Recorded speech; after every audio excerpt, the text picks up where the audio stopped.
Good morning and welcome back to my home vlog. So আজকে সকাল 7টায় আমি ঘুম থেকে উঠেই বারান্দায় গিয়েছিলাম, কারণ অলরেডি কিন্তু শীতের প্রায় শেষ, মানে হালকা শীত শীত পড়ছে। একদম গভীর রাতে, মানে একদম সকালের দিক দিয়ে শীত একটু পড়ে, কিন্তু মেনলি যে শীতটা ছিল ওইটা কিন্তু এখন নাই। আর কয়েকদিনের মধ্যে শীত চলে যাবে যতটুকু আছে। আর আমার বারান্দার সব থেকে সুন্দর মানে দৃশ্য হচ্ছে আমার এই লতা পাতা গাছগুলো। এমনি তো সামনের দিকে তো অনেক বেশি মানে সবুজ, কিন্তু আমার বারান্দার মধ্যে যে কিছু প্লান্ট আছে, যেটা মানি প্লান্ট অ্যান্ড কিছু সারা বছর ফুলের গাছ আছে, এটা কিন্তু অ্যাজ অলওয়েজ থাকে। আর এটা আমার সব থেকে দেখে মানে ভালো লাগে, আমার চোখের শান্তি। আর এখন কিন্তু সরিষা ফুল ফুটে গেছে, এটা আমার বাসার একদম সামনেই, একদম সামনের কাছেই। সো আমি, আমার ফ্যামিলি, আম্মু, বোন, আমাদের একটা ক্ষেত আছে সামনে, ওইখানে আমরা ওই ক্ষেতটা দেখতে গেছিলাম। এটা একটা পেঁয়াজ ক্ষেত, আমাদেরও পেঁয়াজ ক্ষেত, আমরা ওটাই দেখতে যাচ্ছিলাম। তো এইটা হচ্ছে পেঁয়াজ ক্ষেত, অ্যান্ড সামনে ভুট্টা ক্ষেত আছে, কেউ হলুদ বুনে।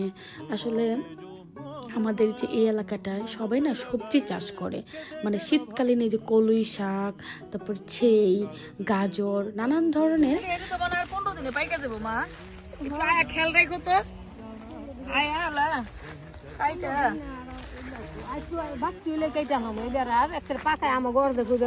আমাদের এই আঞ্চলিক ভাষা কিন্তু অ্যাজ অলওয়েজ আমাদের বাসায় চলে, যেমন আমার ফ্রেন্ড সার্কেল সবাই, আমি আসলে আল্লাহটা অনেক বলি যে এরপর আল্লাহ, এরপর এটা হইছে আল্লাহ।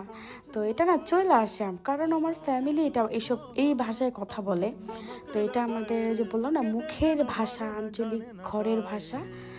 আর এই তো এখন আমাদের কিন্তু এই সরিষা ক্ষেত যেখানে আমার আম্মু হাঁটতেছে, আমি বুঝি না ভাই, এই মহিলাদের একটা ব্যাপার আছে, হাঁটতেছে হাঁটো না, কথাই যে এখানেও দাঁড়ায় আবার কথা বলে।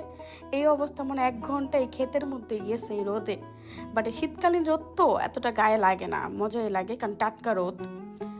অ্যান্ড এই যে এটার মধ্যে হলুদ বলছে, এটা কিন্তু হলুদ বলে, হলুদ আদা, এই গাছগুলো কিন্তু হলুদ আর আদার।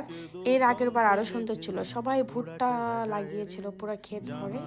তো এই যে আমরা, আর এই যে এটা আমার বড় বোন আমাদের সবজি বাগান থেকে এরকম মূলা উঠাচ্ছে। তো মূলার যে উঠানোর যে এটা দেখে হাসাহাসি করতেছিলাম, আর মূলার 3টা পায়া। তো আমার বড় বোন আপু হাসাহাসি করতেছি।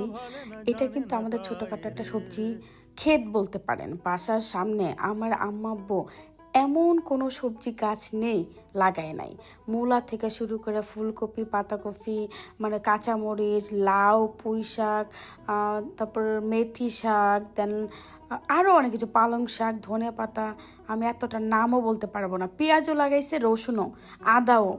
তো এগুলো কিন্তু সবই আমার আম্মা আব্বু একা করে, কোনো কামলা দিয়ে না, একদম সার ছাড়া।